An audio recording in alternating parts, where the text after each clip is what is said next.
నమస్తే అందరికి. నేను భార్గవ్. పార్టీలో కొండా సురేఖని సస్పెండ్ చేయబోతున్నారు, బర్తరఫ్ చేయబోతున్నారు, ఆమెని పార్టీ నుంచి తొలగించబోతున్నారు. రాజగోపాల్ రెడ్డి రేవంత్ రెడ్డిపై చేసిన ఘాటు వ్యాఖ్యలు ఇవన్నీ బాగానే ఉన్నాయి. కానీ అసలు 22A ఇష్యూ ఎవరు మాట్లాడుతున్నారు? చాలా తెలివిగా, చాలా స్ట్రాటజికల్గా రేవంత్ రెడ్డి ఆడుతున్న గేమ్ ఇది. ఎవ్వరికి అర్థం కాని విషయం ఏంటంటే, మొన్నటి వరకు 22A ఇష్యూ అనేది పెద్ద ఎత్తున చర్చకు వచ్చింది. అందరూ మాట్లాడుకున్నారు. 1,00,000 ఇల్లు 22Aలో బ్లాక్ లిస్ట్లో ఉన్నాయి. దీని గురించి పెద్ద ఎత్తున రాద్ధాంతం జరిగింది. ఈ రాద్ధాంతం జరుగుతున్న క్రమంలో కొండా సురేఖ ఎపిసోడ్ని తీసుకొచ్చారు ముందుకి.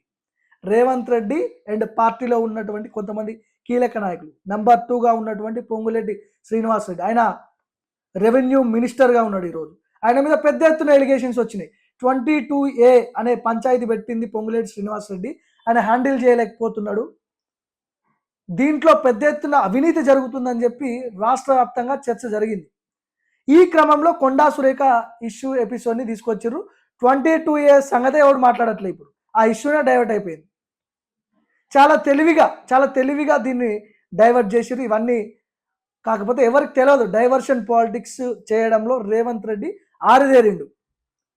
అందులో భాగంగానే Ponguleti Srinivas Reddy safe అయిపోయిండు, Konda Surekha బలైపోయింది. Reddy safe, BC బలి అన్నట్లుగా ఉంది వ్యవహారం. 22A దాన్ని డైవర్షన్ చేయడానికే కొండా సురేఖ ఎపిసోడ్ని తీసుకొచ్చిర్రని చెప్పి మనకు అర్థమవుతున్నటువంటి విషయం. 22A అనేది మామూలు విషయం కాదు. ఇప్పుడు బ్లాక్ లిస్ట్లో కనుక మీ ఇల్లు, మీ ల్యాండ్ ఉంటే మీరు అమ్మలేరు, కొనలేరు. రిజిస్ట్రేషన్ ఆఫీస్కి వెళ్ళినప్పుడు మాత్రమే మీకు దాని గురించి అర్థమవుతుంది. ఉంటుర్రు ఆలోచించేటప్పుడు, మీరు ఇల్లు ఉన్నప్పుడు ఏం పంచాయతీ ఉండదు. ఎప్పుడైతే మీరు అమ్ముదాం అనుకుంటున్నారో, ఎప్పుడైతే మీరు కొందాం అనుకుంటారో, అప్పుడు రిజిస్ట్రేషన్ ఆఫీస్కి పోయినప్పుడు ఇగో నిషేధిత జాబితాలో ఉంది, మీరు అమ్మడం ఉండదు, కొండం ఉండడం అని చెప్పి అప్పుడు మీకు అర్థమవుతుంది సిచ్యువేషన్. ఇది చాలా పెద్ద ఎత్తున జరుగుతున్నటువంటి పెద్ద పంచాయతీ. ఈ పంచాయతీని చాలా తెలివిగా డైవర్ట్ చేసిరు ప్రభుత్వంలో ఉన్నటువంటి కొంతమంది కీలక నాయకులు.